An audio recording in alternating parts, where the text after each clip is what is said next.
If you're over 40 years old and you're wondering, why can't I lose weight? Well, let me tell you, there are 3 reasons why you can't lose weight.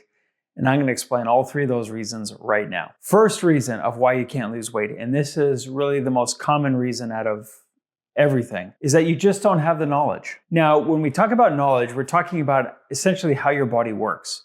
There are physiologic mechanisms of how the body works, and especially with regard to weight management, that when you know these principles, then losing weight is actually quite easy, because the problem that people have when they're trying to lose weight is that they get frustrated. So really, losing weight is a process of not being frustrated. I always tell my clients to seek to understand and not get frustrated. Because if you seek to understand why something is happening, especially in your own body, then you will know how to overcome it. You know, that plateau that you may be experiencing, or that little bit of weight gain that you may be experiencing, is due to a reason.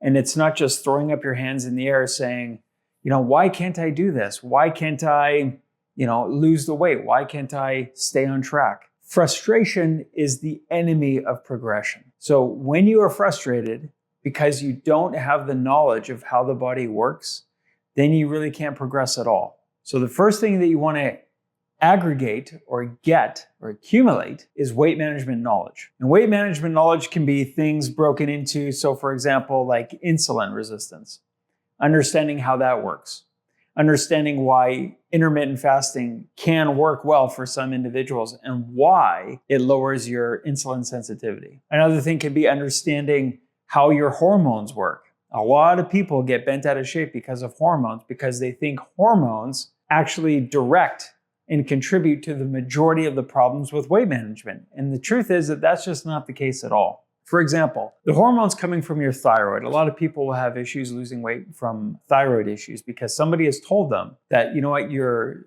thyroid levels are low, and so therefore we need to give you supplementation, and the reason why you are gaining weight is because of your thyroid, etc. And then what happens is that that person or that patient processes what that medical practitioner said or that therapist said to them, that you have low thyroid, therefore that's why you're gaining weight. So then the person processes that information as, okay, thyroid low, weight up. And they think that all their weight gain is due to that problem. But the research actually dictates that thyroid level fluctuation, or if you're hypothyroidic, may only account to about 200 calories of difference between maintaining your weight and gaining weight. And that is basically the equivalent of eating a bagel. There is a factor you have to account for if you have differing levels of hormones, whether that's increased cortisol or thyroid or estrogen or whatever it is, but it does not take up the entirety of the process of losing weight. It's just an influencer. And just like if you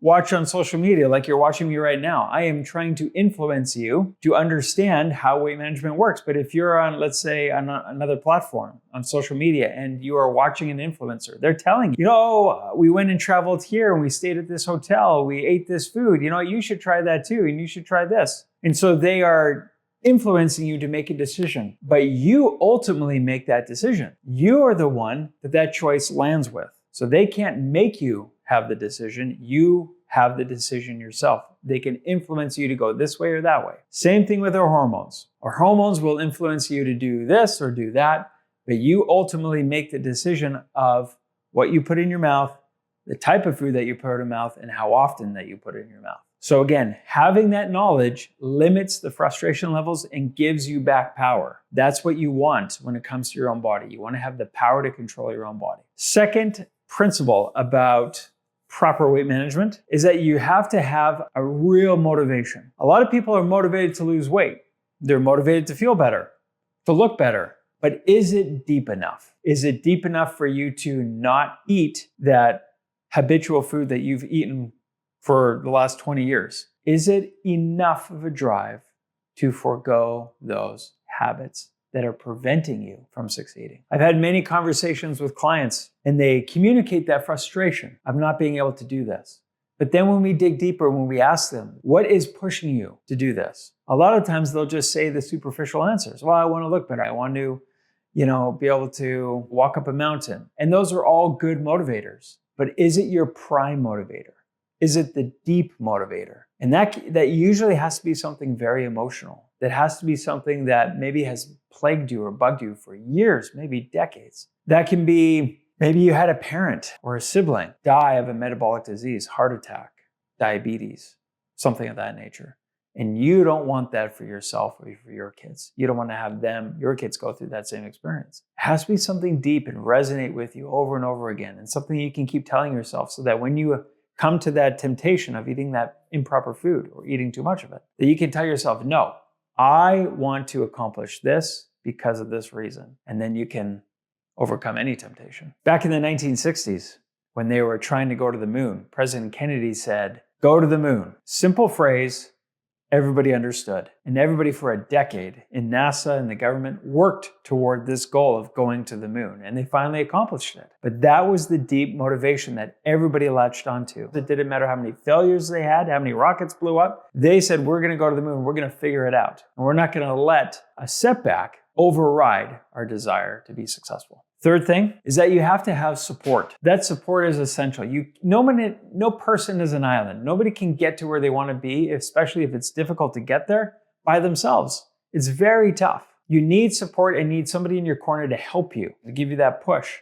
And many times when people are trying to do different weight loss programs or different things like that through an app or something where they don't have that connection to a human being, to a person, then it's very easy to feel like you're not getting supported. If you have the proper support, if you have somebody that is guiding you through those tough times, because you will have tough times. There'll be moments where you feel like it's not working, I'm confused, I don't know, why I'm plateauing so long. So to have somebody in your corner is a hallmark of any good weight management program. Building you up in your knowledge base so that you can understand all these principles for yourself and you can gain that self-mastery. So again, just to recap, 3 fundamental principles for you to not be frustrated and have successful weight loss. Number 1 is that you have to have that knowledge of how your body works. Number 2 is that you have to have that deep motivation. You got to find it somewhere. And number 3 is you have to have somebody supporting you along the way. If you have these 3 things, you are well on your way to a successful weight management journey. And I know that because people that have done this have all succeeded. People that have maintained these 3 things have all succeeded. They're fundamental principles. That's what it's about. I know you can do it. Good luck in your weight management journey. Hey, I'm Dr. Josh from the Why Am I Eating Institute for Weight Management. And if you feel that we can help you attain your weight management goals, then go ahead and click the link in the description. If you click that link, then you'll be entitled to a free phone consult with a healthcare professional where we go over what has worked, what has not worked, where do you want to get to, and we share with you all the secrets of good, practical weight management. So we'll see you on the inside.